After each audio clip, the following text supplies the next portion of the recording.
Capítulo 6. Ritmo hipnótico.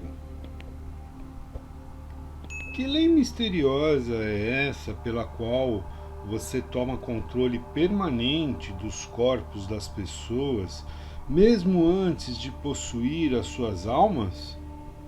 O mundo inteiro vai querer saber mais sobre essa lei e como ela funciona. Não será fácil descrever essa lei para você de tal forma que você possa entendê-la facilmente, mas pode chamá-la ritmo hipnótico. É a mesma lei pela qual as pessoas podem ser hipnotizadas. Então você possui o poder de usar as leis da natureza como uma teia na qual você mantém as suas vítimas em eterno controle. É isso que afirma? Isso não é somente o que eu afirmo. Isso é a verdade. Assumo o controle de suas mentes e seus corpos, mesmo antes de eles morrerem, sempre que consigo atraí-los ou assustá-los por meio do ritmo hipnótico. O que é o ritmo hipnótico? Como você o utiliza para ganhar a maestria permanente sobre os seres humanos? Terei que voltar no tempo e no espaço e dar a você uma breve descrição elementar de como a natureza usa o ritmo hipnótico. De outra forma, você será capaz de entender a minha descrição de como uso essa lei universal para controlar seres humanos. Vá em frente, mas mantenha sua história focada nos conceitos simples, os quais eu consiga, através de minha própria experiência e conhecimento, aplicar as leis naturais conhecidas. Muito bem, farei o meu melhor. Você, é claro, sabe que a natureza mantém um balanço perfeito entre todos os elementos e toda a energia no universo. Você pode ver que as estrelas e os planetas se movem com uma precisão perfeita, cada qual respeitando o seu próprio lugar no tempo e no espaço. Você pode ver que as estações do ano vêm e vão com uma regularidade perfeita. Tire suas próprias conclusões, considerando que o carvalho deriva da noz e o pinheiro cresce baseado na semente de seu ancestral. Uma noz nunca produzirá um pinheiro e um pinhão nunca produzirá um carvalho. Essas são coisas simples que qualquer pessoa consegue entender. O que é difícil realmente de se ver é a lei universal, através da qual a natureza mantém um balanço perfeito por toda a miríade de universos. Vocês, humanos, tiveram consciência de uma fração dessa grande e imutável lei universal quando Newton descobriu que ela mantém a Terra na sua posição exata e faz com que todos os objetos materiais sejam atraídos para o centro da mesma. Ele chamou isso de lei da gravidade, mas ele não foi longe o suficiente com o estudo dessa lei. Se ele tivesse ido mais longe, teria descoberto que a mesma lei, que mantém a Terra na sua posição e ajuda a natureza a manter um balanço perfeito nas 4 dimensões conhecidas, na qual toda a matéria e energia estão contidas, é a rede pela qual eu amarro e controlo as mentes dos seres humanos. Me conte mais sobre essa surpreendente lei do ritmo hipnótico. Conforme já afirmei, há uma forma universal de energia com a qual a natureza mantém um equilíbrio perfeito entre toda a energia e a matéria contida neste universo. Na verdade, a natureza faz uso da maneira muito especializada dessa forma especial de energia, quebrando-a com diferentes comprimentos de onda. O processo de quebrar os comprimentos de onda é feito através do hábito. Você entenderá melhor do que eu estou tentando dizer se eu fizer uma comparação direta com o método pelo qual alguém aprende a tocar algum tipo de instrumento musical. Primeiro, as notas musicais devem ser memorizadas na mente. Feito isso, elas relacionam-se umas com as outras através da melodia e do ritmo. Pelo efeito da repetição, a melodia e o ritmo fixam-se em nossas mentes. Observe atentamente como o músico deve repetir incessantemente uma música antes de ele ter domínio sobre ela. Através da repetição, as notas musicais misturam-se e então você tem música. Qualquer impulso de pensamento que a mente repita mais de uma vez através do hábito acaba formando um ritmo organizado. Hábitos indesejáveis podem ser quebrados. Eles devem ser quebrados antes de assumir as proporções de tal forma que possam ser considerados um ritmo. Você está conseguindo me acompanhar? Sim. Bem, para continuar, o ritmo é o último estágio do hábito. Qualquer pensamento ou movimento físico que seja repetido uma, duas ou mais vezes, através do princípio do hábito, finalmente alcança a proporção do ritmo. Então, o hábito, a partir deste momento, não pode ser quebrado porque a natureza o assume e o transforma em algo permanente. É algo tipo um redemoinho na água. O objeto pode manter-se flutuando indefinidamente até que ele seja pego por um redemoinho. Nesse caso, ele não tem como escapar, pois a força da água o fará submergir. Dessa forma, pode-se comparar a energia do pensamento das pessoas com a energia da correnteza do redemoinho na água. Então essa é a forma com que você controla as mentes das pessoas, é isso? Sim, como eu já disse algumas vezes, tudo que eu tenho que fazer para ganhar o controle de qualquer mente humana é induzir a alienação. Pelo que estou entendendo, então o hábito de alienar-se é o maior risco que as pessoas correm de perder as suas prerrogativas ou os seus privilégios de pensarem seus próprios pensamentos e moldarem os seus próprios destinos? Isso e muito mais. Alienar-se é também o hábito pelo qual possua suas almas após os seres humanos desistirem de seus corpos físicos. Então o único meio de um ser humano ser salvo da aniquilação eterna é mantendo o controle sobre a sua própria mente enquanto ele está no planeta Terra. Isso é verdadeiro? O que você afirmou está perfeitamente correto, e é mais absoluta verdade. Aqueles que controlam e usam as suas mentes escapam da minha rede. Todos os outros acabam em minhas mãos. E isso ocorre tão naturalmente quanto o sol se põe no ocidente. Isso é tudo que há para saber sobre ser salvo da aniquilação eterna? Por acaso aquilo que você chama de oposição não tem nada a ver com a salvação das pessoas? Eu posso ver que você realmente pensa de forma profunda. A minha oposição, essa força que vocês humanos chamam de Deus, tem tudo a ver com a salvação das pessoas da aniquilação eterna. E é justamente por essa razão que é a minha oposição que fornece a cada ser humano o privilégio divino de poder usar a sua própria mente. Se você usar essa força para manter controle sobre a sua própria mente, você acaba se tornando uma parte dela, no momento em que você deixar o corpo físico. Se você, por acaso, negligenciar o uso da sua mente, aí então eu entro e assumo o privilégio de tomar essa negligência através da lei do ritmo hipnótico.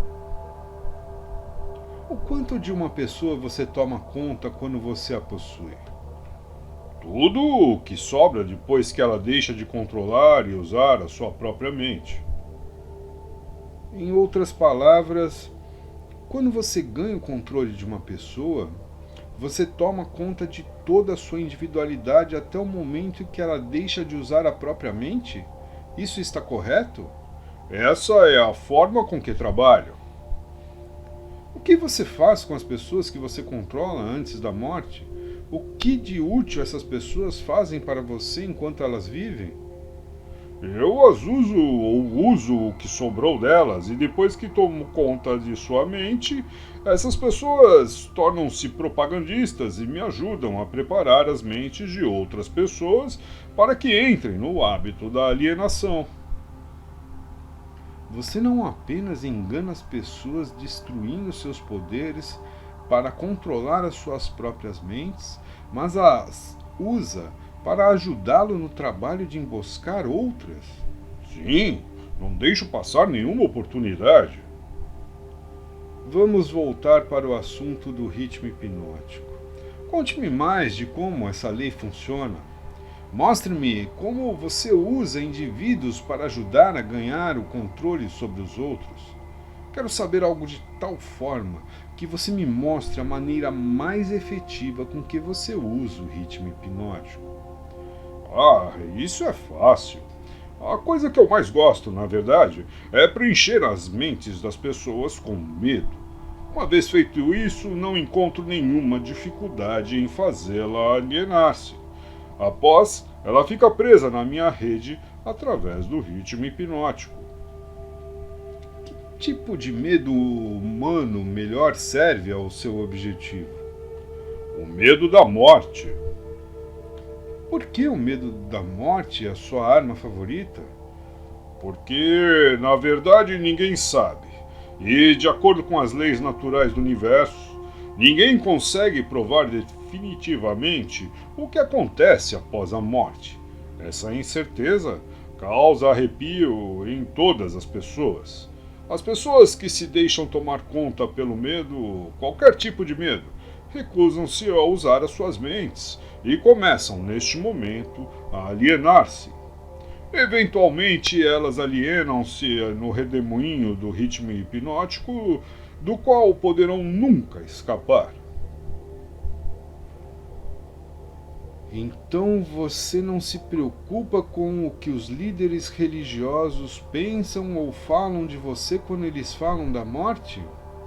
Não, contanto que eles digam alguma coisa.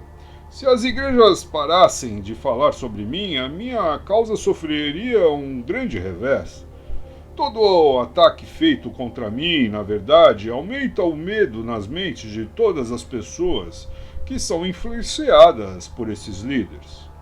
Como você pode ver, a oposição é a coisa que mantém algumas pessoas longe da alienação, considerando-se que essas pessoas não se deixam dominar pelo medo que provém deles. Você afirma que as igrejas ajudam na sua causa em vez de ajudar as pessoas? Diga-me o que então o deixa preocupado. A minha única preocupação é que algum dia um real pensador possa aparecer na Terra. O que aconteceria se um pensador aparecesse na Terra? Você me pergunta o que aconteceria? Vou contar-lhe o que aconteceria. As pessoas aprenderiam a maior de todas as verdades, que o tempo que elas passam temendo alguma coisa, se fosse revertido em fé, daria a elas tudo o que elas gostariam de ter no mundo material e também os salvariam de mim após a sua morte física. Você não acha que isso é algo que vale a pena pensar? Qual o principal obstáculo para aparecer um pensador no mundo? Medo da crítica. Talvez possa interessar a você de que o medo da crítica é a única arma eficaz que tenho para lutar contra você. Se você não tivesse medo de publicar essa confissão após arrancá-la de mim, eu certamente perderia o meu reino na Terra. E se eu surpreendesse e a publicasse? Quanto tempo levaria para você perder o seu reinado? Apenas tempo suficiente para que uma geração de crianças crescesse em entendimento. Você não consegue tirar os adultos de mim. Eles estão muito presos na minha rede. Mas se você publicasse essa confissão, já seria o suficiente para manter-me longe do controle daqueles que ainda não nasceram e também daqueles que ainda não alcançaram a idade da razão. Você não ousaria publicar o que eu lhe falei sobre os líderes religiosos. Eles crucificariam você. Pensei que a prática selvagem de crucificação já estivesse fora de moda há mais de 2000 anos. Não quero dizer crucificação literalmente numa cruz. O que quero dizer é que você sofreria uma crucificação social e financeira. A sua renda seria cortada. Você se tornaria uma persona não grata nos círculos sociais. Líderes religiosos e seus seguidores tratariam você com desprezo.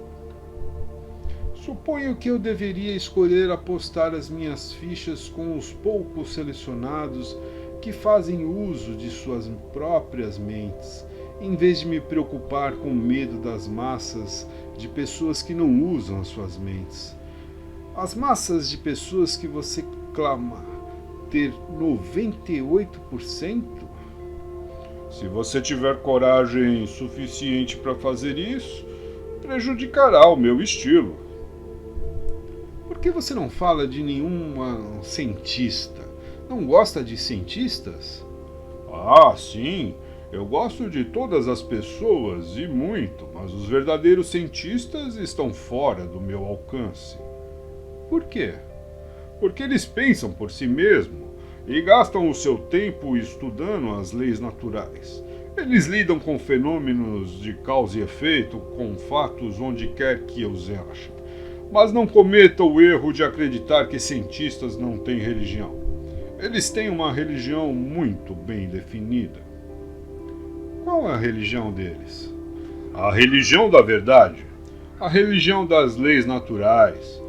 Se o mundo algum dia produzir um pensador de muita capacidade, com habilidades para desvendar os mais profundos segredos da vida e da morte, você pode ter certeza de que a ciência será responsável por essa catástrofe.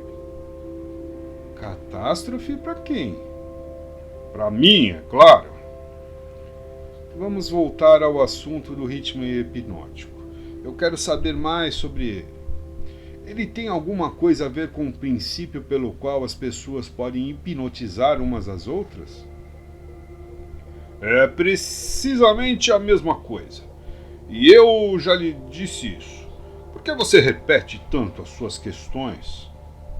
Isso é um velho costume meu, Sua Majestade.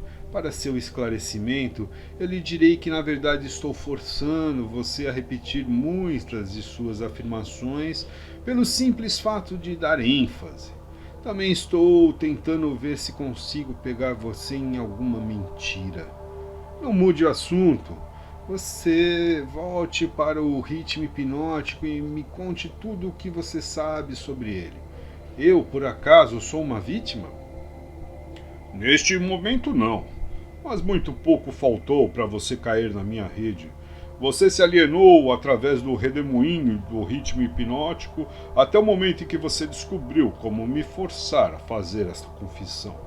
Aí, nesse momento, eu perdi o controle sobre você. Que interessante. Você não está tentando me recapturar através da bajulação, está? Essa seria a melhor propina que eu poderia oferecer a você. É exatamente o tipo de suborno que eu usei em você efetivamente antes de você conseguir ser mais esperto do que eu. Com o que exatamente você me seduziu? Com muitas coisas, sendo as principais o sexo e o desejo por autoexpressão. Que efeito as suas propinas tiveram sobre mim? Elas fizeram com que você negligenciasse o seu principal objetivo na vida e fizeram com que você começasse a se alienar. Isso foi tudo que você fez para mim com seus subornos? Isso já é muito. Mas já estou de volta no caminho e fora do seu alcance agora, não estou? Sim, você está temporariamente fora do meu alcance, porque você não está alienado. O que quebrou o seu feitiço sobre mim e me libertou do hábito da alienação? A minha resposta poderá humilhar você. Você quer ouvi-la? Vá em frente e fale, Sua Majestade. Eu desejo aprender tudo quanto possa aguentar sobre a verdade. Quando você encontrou um grande amor na mulher de sua escolha, eu perdi o meu controle sobre você. Então você vai me acusar de estar me escondendo atrás das saias de uma mulher, é isso? Não, na verdade não se escondendo. Eu não colocaria dessa forma. Diria que você aprendeu como aproveitar-se positivamente da mente de uma mulher de alto nível. A saia da mulher então não tem nada a ver com isso. Não, mas o seu cérebro sim. Quando você e a sua esposa começaram a combinar os seus dois cérebros através do hábito, do mastermind, todos os dias, você se deparou com o poder secreto do qual você me forçou a realizar essa confissão. Isso é verdade ou você está tentando me bajular de novo? Eu poderia bajulá-lo e seduzi-lo se eu estivesse sozinho com você. Mas não consigo enquanto você estiver fazendo uso da sua mente e da sua mulher de forma combinada. Eu estou começando a entender algo importante. Estou começando a entender o que queria dizer aquela passagem da Bíblia que dizia de forma enfática: quando dois ou mais se reuniram-se e pedirem por qualquer coisa em meu nome, lhe será concedido. É verdade, então, que duas mentes são melhores do que uma? Não somente é verdade, mas é necessário antes que alguém consiga continuamente contatar a grande central de inteligência infinita que conhece tudo o que é, o que foi e o que será. Existe essa central de inteligência infinita? Se não existisse, você não estaria neste momento me humilhando, obrigando-me a confessar meus principais segredos. Não é perigoso dar esse tipo de informação para o mundo? Claro, é muito perigoso para mim. Se eu fosse você, não entregaria esse tipo de informação. Vamos voltar agora para a técnica através da qual você faz com que suas vítimas caiam no hábito da alienação. Qual o primeiro passo que um alienado deve dar para quebrar esse hábito tão diabólico? Um desejo ardente de quebrá-lo. Você com certeza sabe que ninguém pode ser hipnotizado por outra pessoa sem estar consciente e apto a ser hipnotizado. Essa consciência pode assumir a forma da indiferença em relação à vida. Geralmente por falta de ambição, medo, falta de definição de um propósito definido e muitas outras coisas. A natureza não precisa do consentimento de ninguém para fazer uma pessoa cair sob o feitiço do ritmo hipnótico. Tudo que ela precisa é achar essa pessoa desprevenida, através de qualquer forma que ela negligencie de usar sua própria mente. Lembre-se disso. O que quer que você tenha, ou você usa, ou você perde. Todas as tentativas bem-sucedidas de quebrar o hábito da alienação devem ser feitas antes que a natureza a transforme em um hábito permanente através do ritmo hipnótico. Pelo que estou entendendo, o ritmo hipnótico é uma lei natural através da qual a natureza fixa a vibração de todos os ambientes. Isso é verdade? Sim, a natureza usa o ritmo hipnótico para fazer os pensamentos dominantes de uma pessoa e os seus hábitos de pensamento se tornarem permanentes. É por isso que a pobreza é uma doença. A natureza a faz dessa forma, fixando permanentemente os hábitos de pensamentos de todos os que aceitam a pobreza como uma circunstância inevitável. Através dessa mesma lei do ritmo hipnótico, a natureza também fixará permanentemente pensamentos positivos de riqueza e prosperidade. Talvez você entenda melhor a forma com que o ritmo hipnótico trabalha se eu lhe disser que a sua natureza é fixar permanentemente todos os hábitos, sejam eles mentais ou físicos. Se a sua mente teme a pobreza, a sua mente atrairá a pobreza. Se a sua mente deseja riqueza e espera por ela, a sua mente atrairá os equivalentes físicos e financeiros da riqueza. Isso está em concordância com uma lei imutável da natureza. O escritor daquela frase na Bíblia, o que quer que um homem plante, ele colherá, tinha em mente essa lei da natureza? Ele não poderia ter nada além disso em sua mente. A afirmação é verdadeira. Você pode ver evidências dessa verdade em todas as relações humanas. É por isso que o homem que forma o hábito de alienar-se através da vida deve aceitar o que quer que chegue às suas mãos? Isso está correto? Isso está absolutamente correto. A vida paga ao alienado pelo seu próprio preço, em seus próprios termos. O não alienado faz a vida pagar nos seus termos. Por acaso a questão da moral não entra no que se consegue da vida? Para falar a verdade, a única razão em que entra a moral é que ela tem uma influência direta nos pensamentos de uma pessoa. Ninguém consegue o que quer da vida meramente sendo bom, se é o que está querendo saber. Não, acho que não. Entendo o que você quer dizer. Estamos todos onde estamos e somos o que somos pelos nossos feitos. Não exatamente. Você está onde está e você é o que é por causa de seus pensamentos e de suas ações. Então, isso que chamam de sorte não existe, é isso? Enfaticamente, não. As circunstâncias que as pessoas não entendem são classificadas sob o título de sorte. Por trás de toda a realidade existe uma causa. Muitas vezes, a causa está tão longe do efeito que a circunstância pode ser explicada somente atribuindo-se à sorte. A natureza não reconhece tal lei como sorte. É uma hipótese feita pelo homem, com a qual ele explica as coisas que ele não entende. Os termos sorte e milagre são irmãos gêmeos. Nenhum dos dois possui uma existência real, exceto na imaginação das pessoas. Ambos são usados para explicar aquilo que as pessoas não entendem. Lembre-se disso. Tudo que possui uma existência real pode ser provado como tal. Mantenha essa verdade na sua mente e você se tornará um pensador mais profundo. O que é mais importante, pensamentos ou atos? Todos os atos seguem pensamentos. Não existem feitos sem antes ter havido um padrão de pensamento que o antecedesse.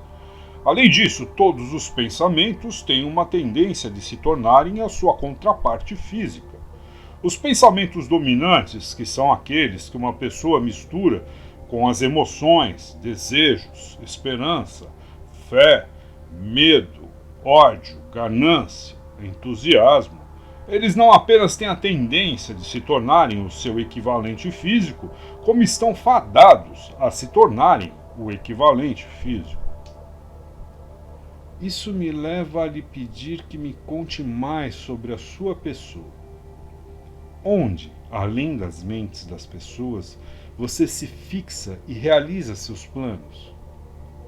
Opero onde quer que haja algo que eu possa controlar e me apropriar.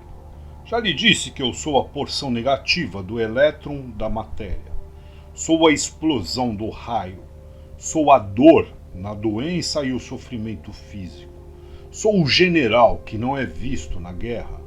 Sou o agente desconhecido da pobreza e da fome.